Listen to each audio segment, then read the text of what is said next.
சிற்றம்பலம்.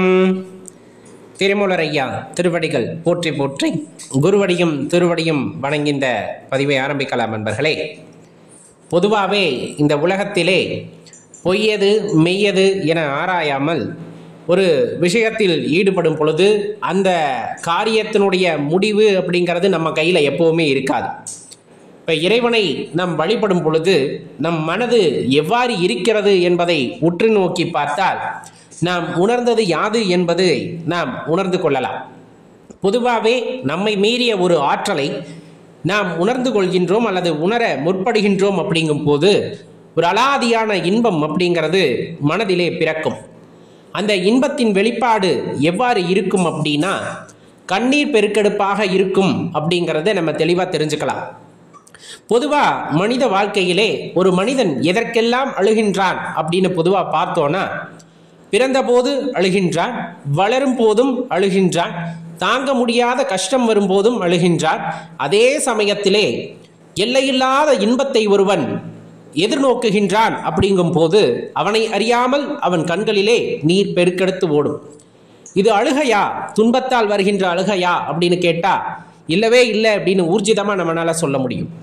அது இன்பத்தை அனுபவிக்கின்ற அந்த ஆன்மாவால் அந்த இறைவனை உணர்ந்து அந்த இறை ஆற்றலை உணர்வதன் மூலமாக இந்த உடல் தன்னிலை மறந்து தனது கண்களிலே நீர் சொரிய ஆரம்பிக்கின்றது. இதை ஆனந்த கண்ணீர் அப்படின்னு சொல்லுவோம். பெரும்பாலும் இதை அனுபவித்தவர்கள் நிறைய பேர் இருப்பாங்க. தியானத்தின் உள்ளே அமர்ந்திருக்கும் பொழுது உள்ளாக சென்று நோக்கும் பொழுது நம்மை அறியாத ஒரு சக்தியை, இனம் காண முடியாத ஒரு ஆற்றலை நம்முள் கண்டு கொள்ளும் பொழுது அந்த கண்ணீரானது பெருக்கெடுத்து ஓட ஆரம்பிக்கும். தியான பழக்கம் இல்லை, நான் ஆலயத்துக்கு போகிறேன், ஏதேனும் ஒரு ஆலயத்திற்குள்ளே போகும்போது கோபுரத்துக்கிட்ட போகும்போதே ஒரு அதிர்வை உணர முடியும். மூலாதாரத்திலோ அல்லது ஆக்ஞா சக்கரத்திலோ ஒரு அதிர்வை உணர முடியும்.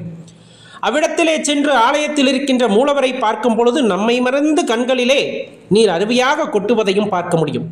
இரண்டும் வேறு வேறா அப்படின்னு கேட்டால் கிடையாது, இரண்டும் ஒன்றுதான். நம்மை மீறிய சக்தியை நம் உடல் உட்கிரகிக்கிறது, அதை உணர்கிறது, அதை மனம் ஏற்கிறது. அப்படிங்கும் போதுதான் நம்மை மீறி அந்த கண்களிலே நீர் அருவியாக கொட்டும். அப்படின்னா அதில் எல்லளவும் சந்தேகம் கொள்ள வேண்டாம். இந்த அனுபவத்தை நம்மால் பெற முடியுமா எளிதில் அப்படின்னா, எப்பொழுது நமது மனது ரொம்ப தூய்மையானதாக இறைவன் அமர்வதற்கு ஏற்ற இடமாக மாறுகிறதோ அந்த நேரத்திலே தியானத்தில் ஈடுபட்டாலும் சரி, ஆலயத்திற்கு சென்றாலும் சரி, தூய்மையான மனதுடன் அவ்விடத்திலே நாம் நிலை பெறும் பொழுது அவ்விறைவன் அந்த மனதிலே வந்துட்டு அமருகிறார், குடியேறுகிறார். அப்படிங்கும் போது அந்த உணர்வுகளை நாம் உணர்கிறோம், அனுபவிக்கிறோம். அப்படிங்கும் போதுதான் இந்த கண்களில் நீர் பெருக்கெடுத்து ஓடுகின்ற அந்த அனுபவத்தை நம்மால் எளிதில் பெற முடிகிறது. மாறாக பொய்யாக சில விஷயங்களை கேள்விப்பட்டிருப்போம். நிறைய விஷயங்கள் நாம் கேள்விப்பட அதையெல்லாம் உண்மை என்று நம்பி நாம் ஏமாந்து கூட போயிருப்போம். ஆனால் உண்மை நமக்குள் தான் ஒளிந்திருக்கிறது அப்படிங்கிறத தெரிந்து கொண்டு அதை தேடி அதை அனுபவிக்கும் போது வருகின்ற இன்பம்தான் அலாதியானது அப்படிங்கிறத நம் மனம் முதலில் ஏற்றுக்கொள்ள வேண்டும்.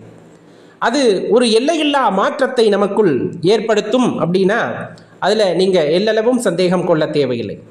பெரும்பாலும் எந்த நொடி நாம் இறைவனை நம்ப ஆரம்பிக்கின்றோமோ, நம்மை மீறிய ஒரு ஆற்றல் இருக்கிறது என்பதை நம்ப ஆரம்பிக்கின்றோமோ, அந்த தருணத்திலே நமக்கு வருகின்ற துன்பங்கள் யாவும் விலகி போகும். அப்படிங்கிறத மனசில் வச்சுக்கோங்க. ஏன் அப்படின்னு பார்த்தோம்னா, நான் என்னை நம்பி ஓடுகின்றேன் அப்படிங்கும் போது ஒரு காலகட்டத்தில் நம்பிக்கை இழந்தவனாய் விடுவோம். தொடர் தோல்விகளை எதிர்கொள்ளும் பொழுது, தொடர் பிரச்சனைகளை எதிர்கொள்ளும் பொழுது நம்மால் முடியாது போல அப்படிங்கிற ஒரு எண்ணம் நமக்குள் மேலோங்கும் போது தளர்ந்து விடுவோம்.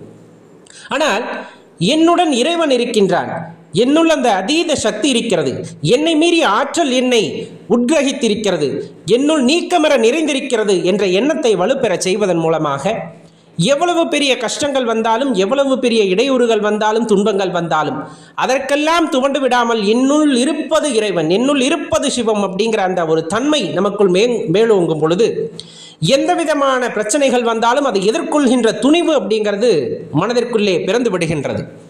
அந்த துணிவு நம்முள் இருக்கும் பொழுது எந்த காரியத்தையும் அசாத்தியமாக எதிர்கொள்ளக்கூடிய அந்த ஆற்றல் நமக்குள் பிறந்து விடுகிறது.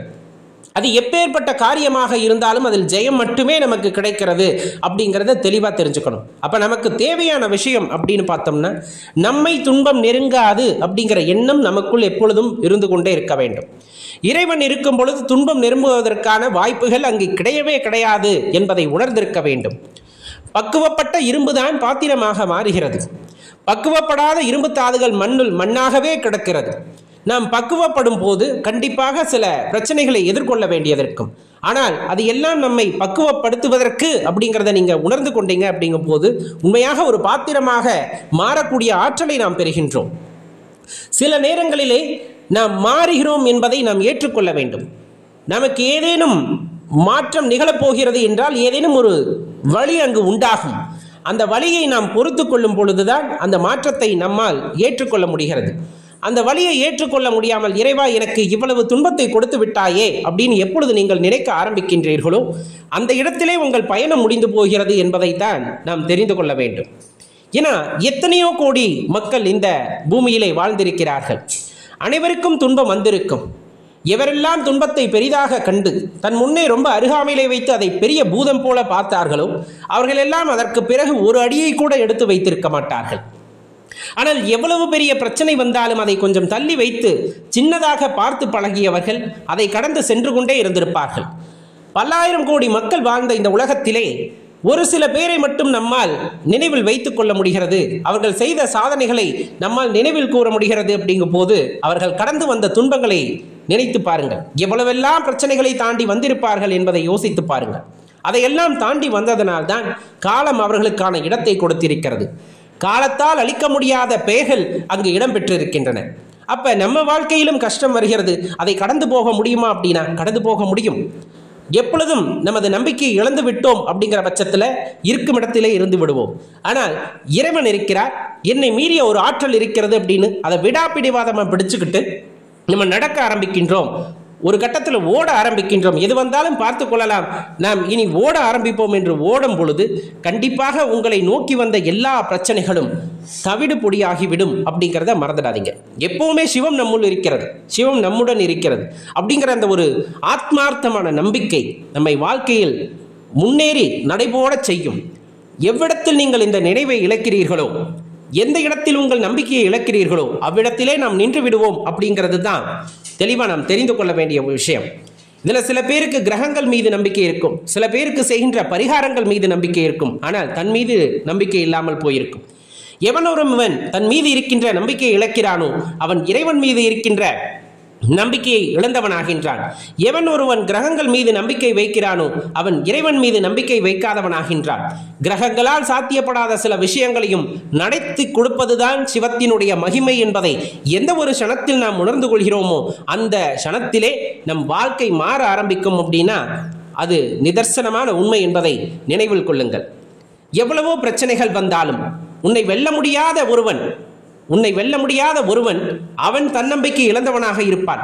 உன்னை வெல்லக்கூடிய ஒருவன் தன்னம்பிக்கை மிகுந்தவனாக இருப்பான். அது உனக்கும் பொருந்தும் என்பதை மனதிலே நினைநிறுத்தும் பொழுது சிவம் உன்னுடன் இருப்பதை நீ உணர்ந்து கொள்ள முடியும்.